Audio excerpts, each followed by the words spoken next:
Good morning, everyone. My name is Ellen Baker, and we're having this discussion on venture capital and what we've learned from the past and going forward. And we have a very wonderful panel this morning from very different backgrounds and can add a lot of interesting topics that we've all learned in different ways about the venture capital world. I thought what we would do is talk a little bit about our individual backgrounds, what we bring to the table in VC, and then ultimately I'll ask each one of you a little bit about what you learned from last year, what you see going forward, and also what's your passion, how you got into this side of the business. I thought we'd start with Lorianne. Would you like to tell us a little bit about your background, your company, your passion for the business, and then we'll get into some other topics. Lorianne, can you squish a little bit further over so you're in the camera? There, perfect, excellent. Good morning. My name is Czepiel. I'm a partner with Nelson Mullins, based here in New York. I'm a corporate lawyer. I advise companies and investors in venture capital transactions, from formation through how to set up an investable business and developing the business and operational issues during the life of the company, to taking in outside investments and ultimately either an exit through M&A or the public markets. The firm is 1,000 lawyers. We're one of the top venture capital firms based on PitchBook rankings. We were number 8 domestically and number 8 internationally for early stage investing. We're based in the South and have offices in 32 cities throughout the country and do work both domestically and internationally.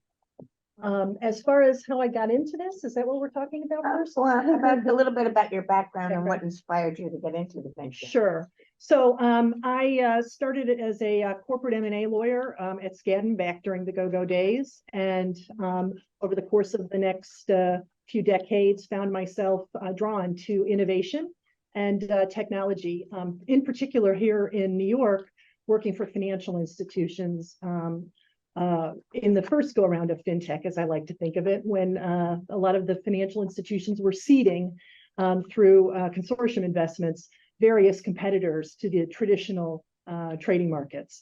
So the growth of the ECN business.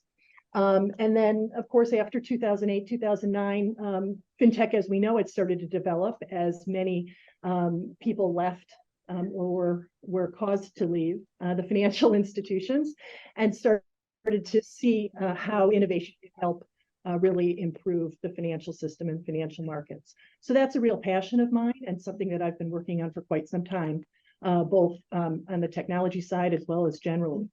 Also, technology solutions for healthcare companies is another passion of mine, having worked, again, pre-innovation and technology era for hospital companies, for pharmaceutical companies and biotech companies.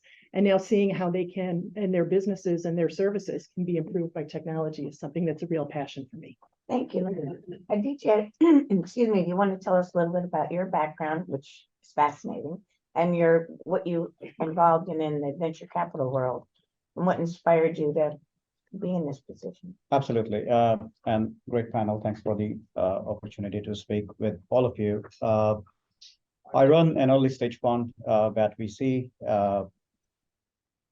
We focus on 3 major verticals: fintech, health tech, Web3, metaverse, and horizontal, which is B2B SaaS platforms, primarily supporting these verticals, but we are also agnostic, and if we find a good B2B enterprise business, we tend to take a look at it. That's where most of our AI investments are going to go into.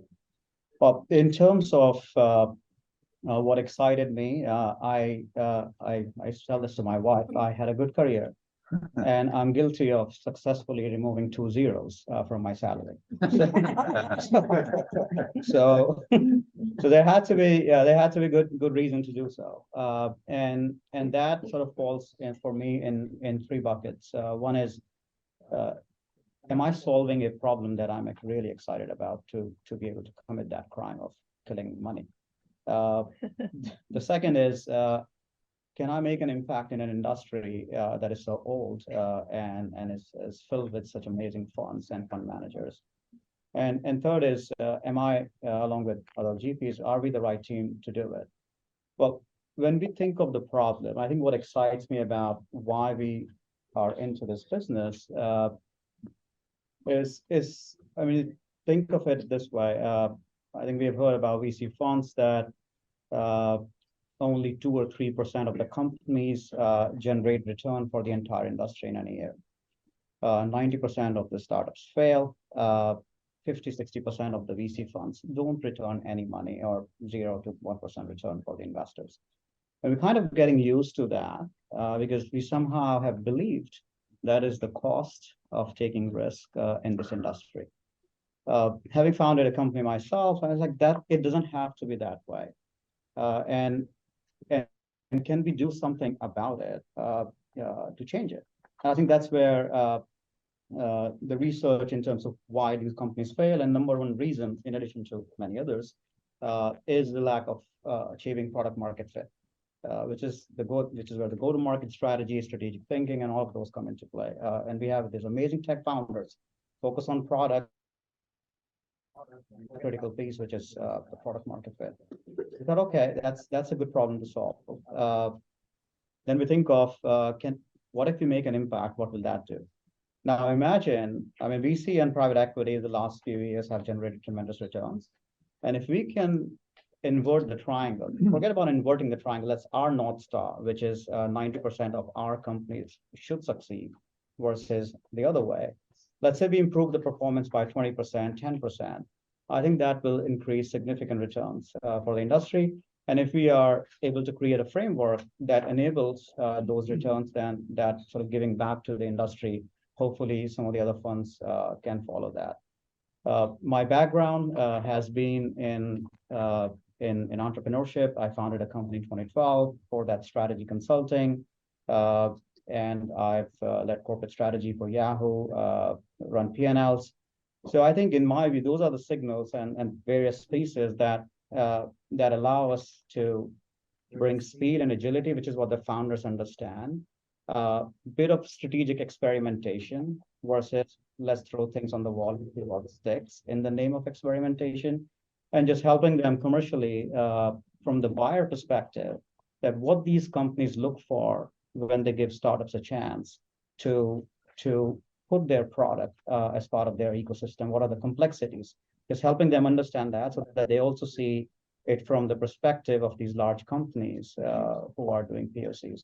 So that's where we add value, and we have made eight investments so far, and living true to our thesis, which is all of those 8 companies are thriving well.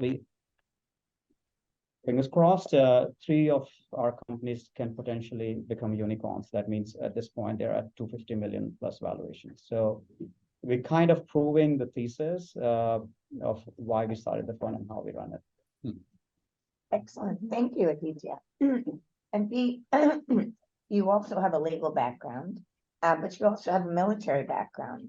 I find it fascinating where you are at this moment. Can you talk a little bit about your background? So good morning, everyone. I know a lot of the friendly faces around the table. As Marty mentioned, I've had the pleasure of knowing Marty for a number of years now and commonly host these meetings. I'm at Polsinelli law firm. Our office is on 40th and 3rd.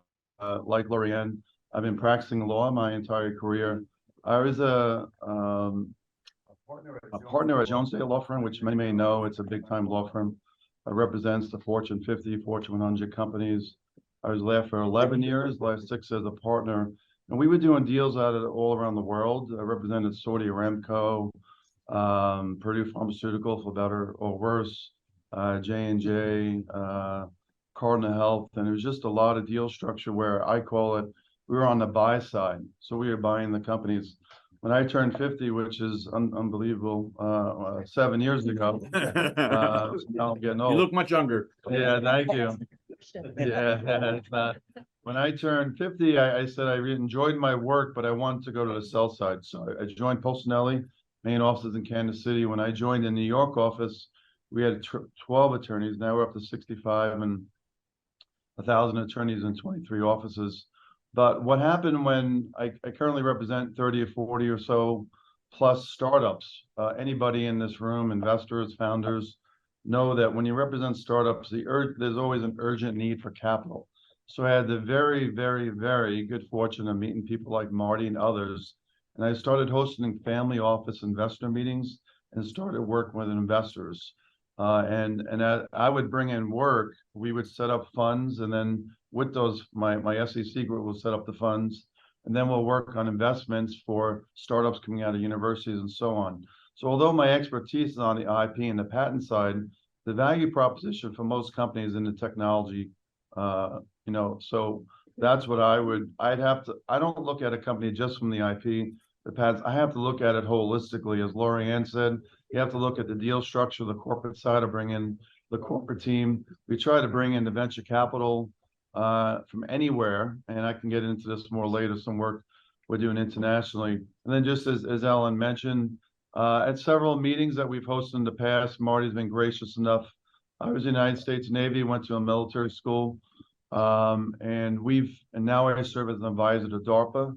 DARPA has a $4.3 billion fund that they invest in early stage innovative technology. My role as advisor to them in the last 6 months is to pair public capital with private capital. So we've had one company speak on-demand pharmaceuticals. They obtained $82 million in funding from the federal government. Think of them as 3D printing for generic drugs. They initially had $18 million of funding. They just got another $20 million of funding. And we're always working on connecting the capital into these companies, whether it be from sovereign wealth groups from different states or from venture capital or private equity groups that we work with. So I'll stop there, but thank you very much. That's fascinating, Pete, particularly how you put private with public. I think that's wonderful. And DARPA has a lot of money to help early stage, which is very interesting. Back to Lorianne. We had spoken the other day, and you had mentioned an interest in discussing the current economic environment and the possibility of a down round. And how do you deal with this when you bring in new investors? Sure. Well, because of the environment and the fact that many companies, as I think you touched on the other day and probably will again in a moment, many companies' valuations are down from the high days of 2021. Relative to prior years before 2021, it's flat or competitive, but certainly over the last couple of years, valuations are down. As a result of that, deals are taking longer. It's important to really get an understanding of the business and the folks behind it, and perhaps even drill down more than people would have back in 2021. For example, if a company hasn't really thought through what it needs to have in place from a legal perspective and a regulatory perspective and a structure perspective, that foretells the possibility of additional financial needs in the future to straighten all that out and clean that up. That's in addition to just the daily cash needs that companies are facing these days. So without getting into too much on the diligence side, that's kind of one area that I think is a big issue. On the structuring side, we're seeing more structured deals. So you might be seeing some sort of top up to the liquidation preference that a preferred investor requests. You might be seeing an investment not made all at once, but made over time with milestones to be achieved. And those could be milestones based upon performance, based upon, putting in place the necessary infrastructure for the next phase of the business, what have you. Similar to an earnout if you're actually selling, but really more of a staged investment plan. Another example might be pay-to-play provisions, requiring investors to make an additional investment in the event future cash flow and investment is needed. Otherwise, they'd suffer severe dilution. So there's a number of terms that are also coming back or have been coming back over the last year because of the down round phenomenon. The last area that I'd want to mention is the possibility of disputes among the holders. Early investors who came in at a higher round, a higher valuation, may be unhappy with the fact that new investors are getting a different valuation, better terms. That can create friction among the investors. It can create a dynamic where new investors want to cram down or squeeze out old investors. And there's legal terms and protections that an investor can negotiate and obtain in its investment to protect itself from that phenomenon going forward. And then if you are an investor in a company and that dynamic is going on, you want to think about the processes, the legal issues that could come up, and make sure that you have a process that takes into account the fiduciary duties of care and loyalty, and perhaps set up a special committee, perhaps have independent directors make the decisions regarding the terms of the new round of investment. That will help protect you in the event that any prior dissatisfied investor wants to bring a suit. Let me just ask you, because I think it's a little complicated. We're all interested in this. You have a solid investment opportunity, and now it's a down round. Mhm. And you bring in investors. The new people are investing, are going to make the prior investors unhappy. And you were mentioning there were certain, Diluting them. Mhm. yeah, there were certain things that you could do as an attorney to help Mhm. make everybody feel a little more comfortable with that. Mhm. Can you speak to that at this point? Both as the terms and as far as the process. Okay, well, as far as the process, there's the business judgment rule, and a board oftentimes in an early stage company is comprised of investors. There may not even be any independent directors. Everyone may have an interest on the board in seeing the new investment succeed. If there are independent directors, it's important to have them kind of drive the process and lead the negotiations so that you can, as much as possible, insulate the board from claims that there's a conflict of interest or a breach of the duty of loyalty. If there are independent directors, then try to run the negotiations through a special committee. Another alternative is to have full disclosure to all of the shareholders who are impacted by the financing, and get their consent. Now, what does that mean? That means you run the possibility that an unhappy holder could be a holdout, and you may have to negotiate, terms with that holder in a way you might not otherwise if you were able to do the transaction, with a majority of the holders approving. So it could be either approval by the independent directors, if there are any, or approval by the shareholders with full disclosure of what the impact is of the investment on their particular position. Got it. That's why people need great attorneys like you two. Pete, do you have anything you want to add to that? Or? No, No? I can. Okay. Great. Great. All right. I like everything she's. Yeah, We don't like to talk about down rounds. though. No. Actually, Let's get away I from- had a get away question, from that. guys. So my question is, and I know that Peter actually just brought it up by saying we don't like to talk about down rounds. How do people track real information on venture capital when the venture capital media is so optimistic all the time? Like, Well, I don't know how obviously, optimistic- interest rates are up. There was an article in the Wall Street Journal maybe a month ago talking about how pessimistic people are about VC and how they've had a horrible couple of years. So I think with the work, again, because of you, give credit to Marty, with the family office space, one of the things we were discussing during our panel introduction was just the difference, you tell me if I'm correct or not, from the family office space to the VC space. I have VCs calling, say they're raising funds and want to do investments. I'm happy to hear that your investments are doing very well. But for the family office space, this in many ways has been a very positive environment because the valuations have come down to a more realistic level, whereas several years ago, just like the price of homes that we were talking about before, were through the roof. Now the more realistic level, the terms of the deal are much better. We do it in combination with non-dilutive capital. from the government or sovereign wealth groups, or that's obviously dilutive, then we do it. So I don't see, I know Tim, who spoke at the meeting, Tim Draper, he's just an overly optimistic guy, and he's had a lot of success in his life. But I see a lot of more kind of reassessing, resetting, and kind of the real world, which has made a lot of deals favorable. So we've never been busier from a deal flow standpoint. As much as I read about the VCs and the concerns with the market and the economics and inflation and so on, there's deals being done. And I was going to make a joke, but not really a joke. I think the secret to getting money is coming to Marty's meeting. If you, that company On Demand Pharmaceuticals that spoke at a meeting last year, they got $20 million. We talked about another company with an awful name called Nut Jobs, but they actually take almond waste and they convert it into to biodegradable materials. They just got 10 million.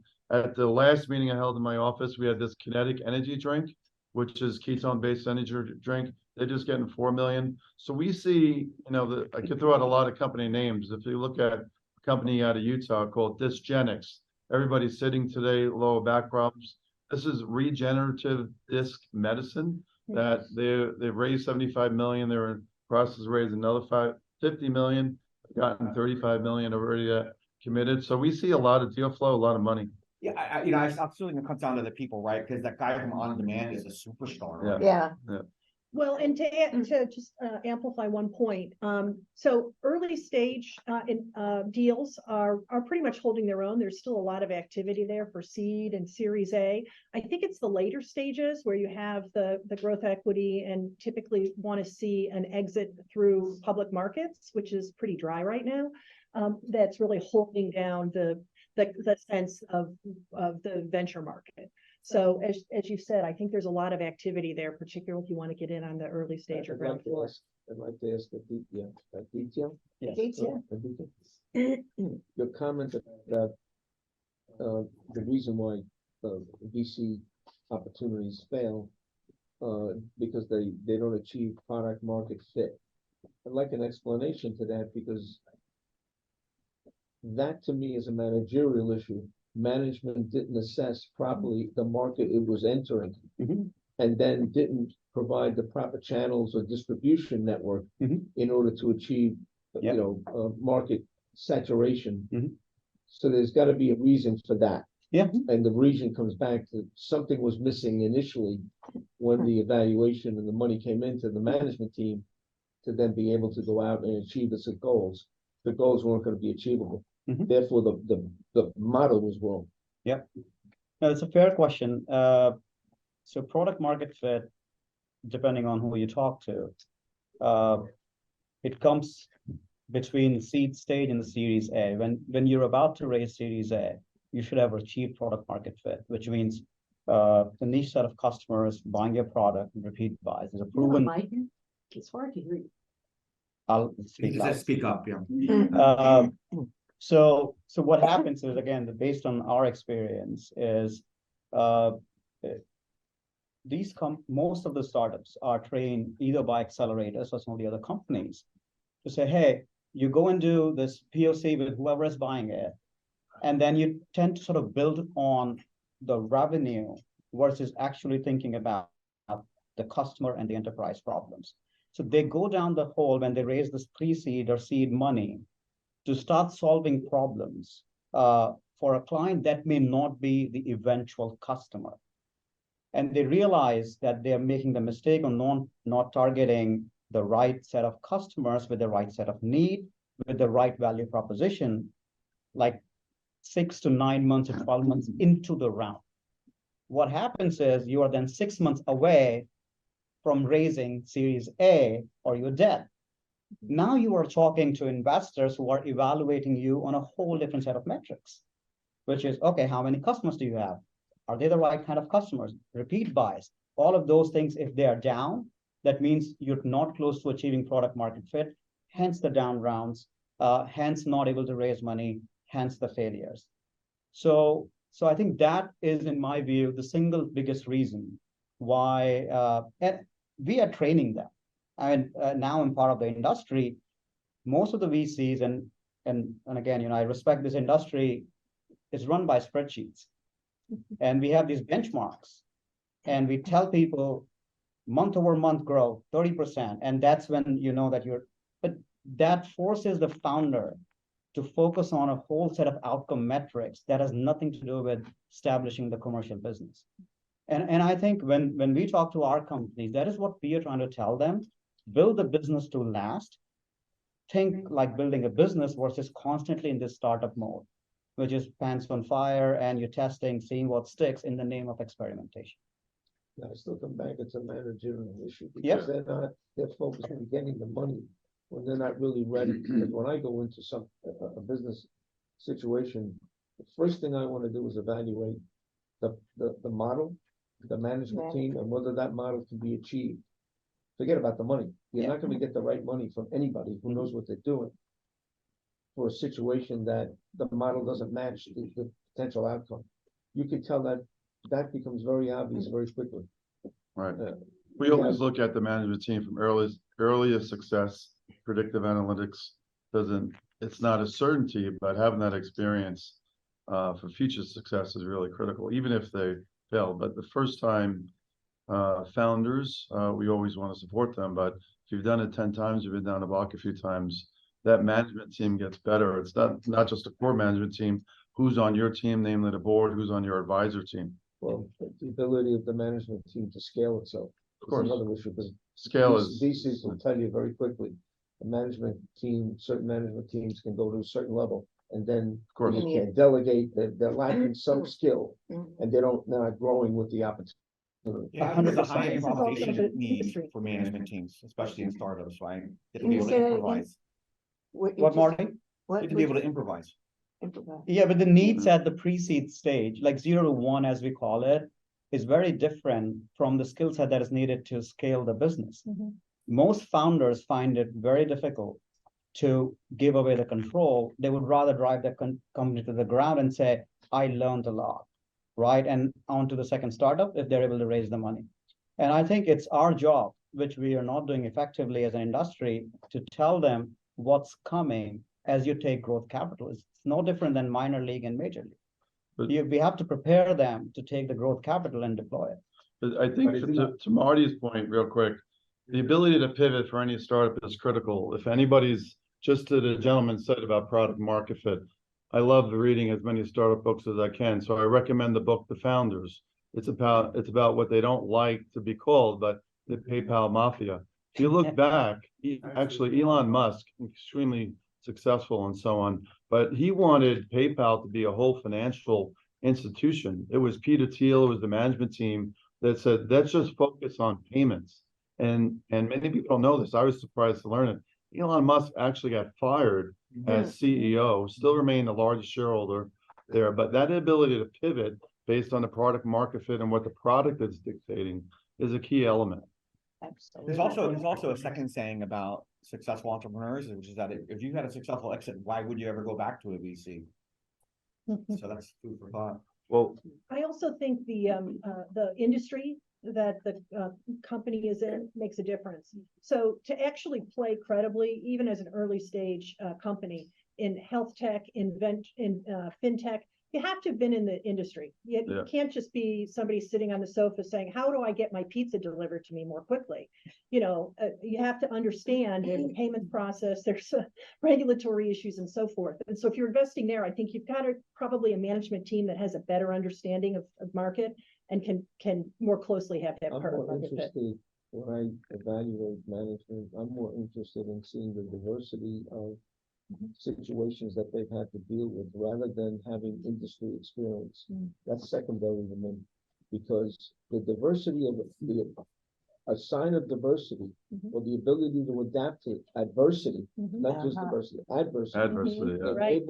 Tells me that they can find the problem very quickly and address it and try to solve it. The industry focus strictly says they're narrow and may not be able to adapt. It's just a red flag. Doesn't mean it's not valuable.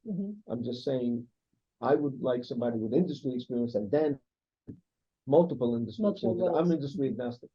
And I found that to be a tremendous value.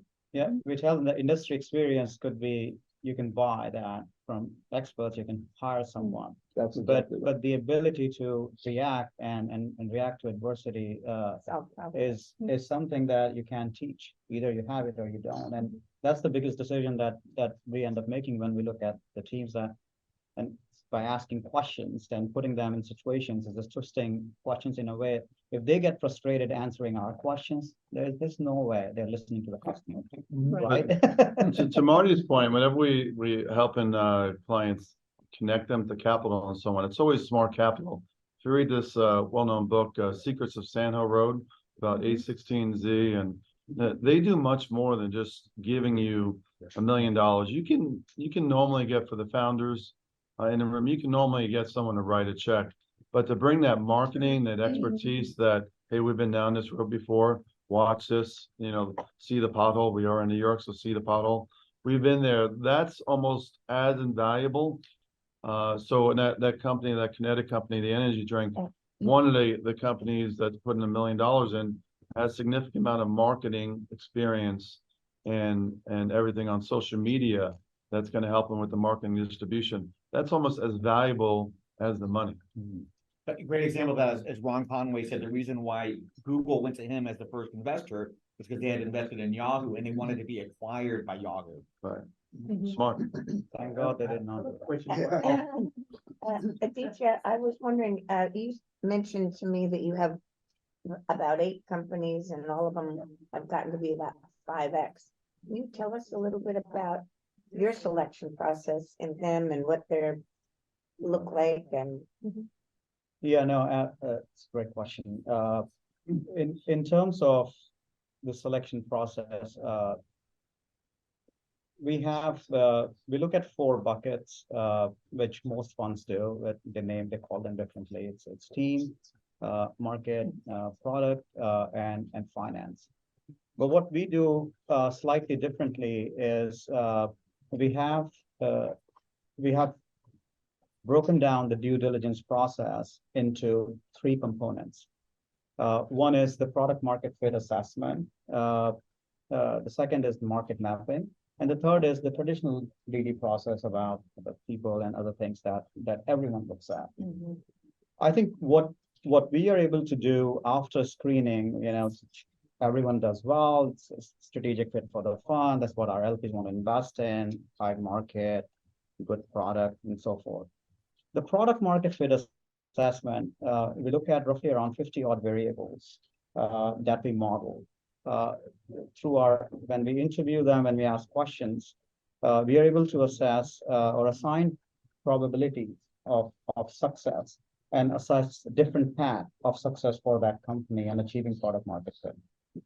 And I think that is where we are able to go deeper into business models, ask them questions about their thought process, how they want to build the business, what are the top 5 customers, how they select them, how are they building the product, how are they tracking the value, what the next pivot might look like, and so forth. So that really allows us to not only identify the gaps in their journey to achieve product market fit, but it also enables us to establish ourselves that, hey, we're going to invest if we can help plug in those gaps and accelerate the product market. Otherwise, we don't invest. If we don't add value to those companies, and if there's nothing that we can do, we don't invest. I was also interested in, are they similar types of companies or? No, so they are across the spectrum, from seed to Series A, pre-seed to Series A, different verticals. We have good exposure in fintech, health tech, and mentioned behavioral health, and Web3 metaverse. AI? AI, yes. So we are looking at actually 2 companies to invest in generative AI as we speak right now. Do you look at energy? No. Disruptive energy, or I should say destructive energy. Destructive. Destructive. Destructive. We're beyond disruptive, we're destructive. Oh, my God. Just on the energy area, I was an engineer first, mechanical, electrical. I worked at Con Edison back from 1990 to 2000. So getting these lights to actually light up is a fascinating area. So we are seeing a lot of exciting things. There's a company, Earth that just got a big contract with Texas for several $billions. They're taking transmission lines and putting them underground with new plasma tunneling technology. And there's also, we've been reading about it through Bill Gates and others, with the energy crisis and the generation issues. It's more the next stage of nuclear power that's not going to have the waste issues. A lot of development of that, but the energy area is a very exciting area. We need more of it, especially to say nothing of. I'm not talking about fossil fuels or something of that nature. This is technology that is nanotech. I think it's an offline conversation. Let's continue. Yeah. So there's, I think we mentioned AI. There's a lot of developments. AI is probably the hottest area. No surprise, the gentleman just gave a nice presentation on that. I think from what the work I do with the military with DARPA, that's quantum computing, AI, blockchain is very exciting technologies. Obviously, as we have an aging population, especially myself, the healthcare and the med device area is going to remain. Organ area. Please meet Genevieve today. Organ transplant technology is going to become more important in the future, and so on. So I'll stop. Lorianne, one of the things you had mentioned to me is that for a seed or venture investor, you wanted to discuss some of the threshold issues to evaluate. Sure.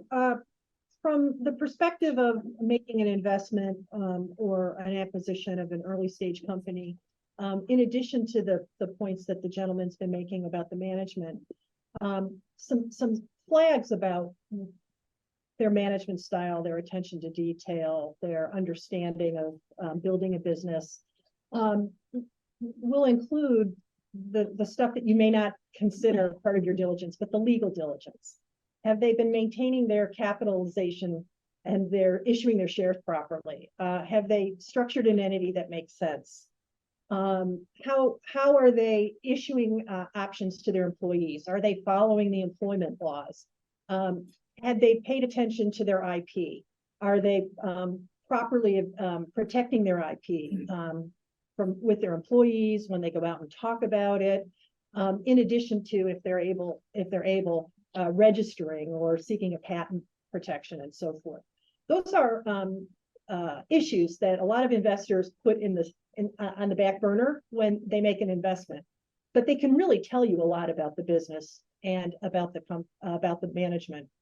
There are a lot of early stage companies that either don't know because they're not properly advised, or are making a conscious decision to not spend money on legal and regulatory analysis and so forth.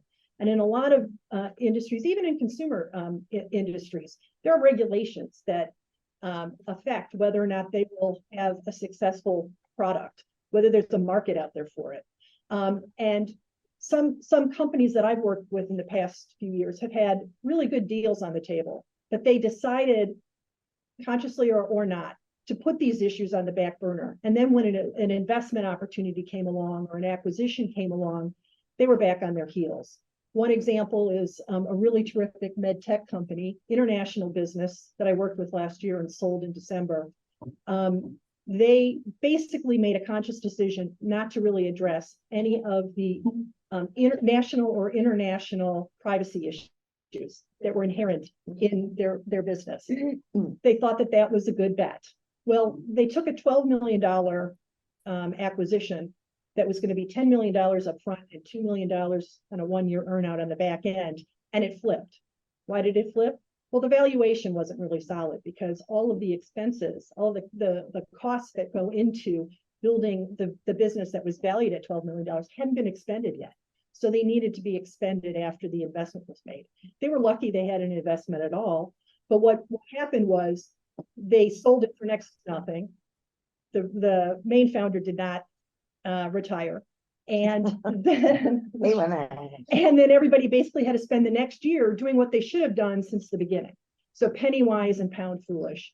A similar example is a company that was started, a blockchain audit company that was started in the early days of COVID. Everybody in the company, founders, employees, consultants, were all remote. Nobody really thought about the fact that you had people receiving shares in Taiwan, people receiving shares And for companies that may have been owned by somebody in Russia, which at some point in time became a problem to have an investment from that jurisdiction. So when SoftBank came in and led a round, a very significant round, and we pointed out that, you know, what about KYC, AML, all of these issues, just from day one, hiring, you know, your consultant in another country. The response that came back was, we didn't think that applied to venture companies, to early stage companies. Really? So there's an example, not of a conscious decision, but of somebody who was either not well advised by their legal team and their early stage investors, which is where family offices can really come in to provide that level of expertise and sophistication. The result was that we sent out questionnaires, evaluated all of the current and the incoming investors, and had to fill a really significant hole of about $50 million and delayed the closing by about 3 months because people didn't want to provide that kind of information. That's the world we live in. And if your management team and your founders don't understand that, that's as important as whether they can address adversity. Alan, we only have a few minutes left, so last question here. I have a question. I was doing due diligence on a venture capital firm. And as part of that due diligence, this firm is high tech and they tout how great they are and their software is looked at and blah, blah, blah. Anyway, in the process, I found out they invested in FTX. So I said to them, did you do the due diligence of looking at the code? Which is one of the things you always expound upon, is that you have these brilliant Indian engineers that look at code. And the answer was no. And I said, well, why not? They said, because the investment wasn't big enough for them to waste their time looking at the code. Oh, So my point being, the investment was substantial to other people who would have probably been, aghast that they never looked at the code. And because Sequoia and the Tigers and whoever invested, they followed. So my question is, when a VC GP, what I consider to be horrible due diligence, just brushes it off as, well, that's the way it goes. Some come, some go. Legally, do the LPs have a stand of negligence on the GP for not even looking at the code? Like it. yeah. Somebody needed to ask that question. Great question. That's my question, lawyers. Lorianne, go ahead. Good luck. So, yeah, you'd have to look at the contract. I'm a patent guy, so, but I understand what you're saying, and it's a great question, but like any legal issue, we'd have to look at the agreements, and I'm sure there's a lot of disclaimers in there from the VCs and a lot of kind of, you're investing at your own risk and so on. Yeah, they're all there, 80 pages. Yeah, 80 pages. There's a reason why it's 80 pages. Tell me one person that reads all 80 pages. Yeah, well, good for you. Good for you. So that's why you didn't do the investment. People read all the 80 pages. Yeah. So the answer is no. More or less because of all the disclaimers. Listen, that there's the always GP has. attorneys that will look for litigation and take a case. The strength of the case is a real issue. You can go out and file litigation tomorrow, but how strong the case is based on the review of those 80 pages is something else. So what we try to do, at least what I try to do with investors, with people starting companies, is try to set expectations on what you're getting into and what you're doing. You look at Sequoia, some of the biggest investment groups. Exactly. If you look at some of these groups, they're overall, they have wins, they have a great name and so on, but they've also, others invested in FTX as well, that, Goodwin, is the Right, problem, issues. is the problem with the co-investors, or is the problem with the LPs in the? Well, the LPs are disgruntled because they're thinking if they're giving their money to quote these experts, they ought to do their job. I guess they say, well, we made so much money with Sequoia, Right? I mean, how hard is it? Last question has to be less than 30 seconds answer. No, I got no answer You have except a no. question?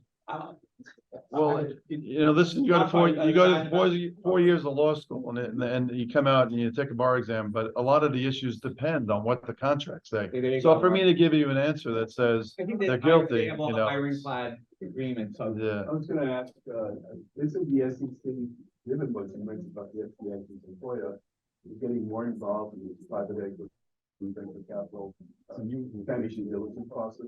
I mean, is that true rumor or? Yes, It is on the regulation, that's the point I was gonna I think, make, that the you know, FCC again, it's not my area, but from what I read in the Wall Street Journal and so on, the answer is yes. SEC is trying to do more. You see what they're trying to do in the crypto space, and they're not actually having the success that they want, from what I read, but. Maureen, did you have any thoughts on that? I was gonna say the same thing. Thanks so much, I guys. agree. Thank you.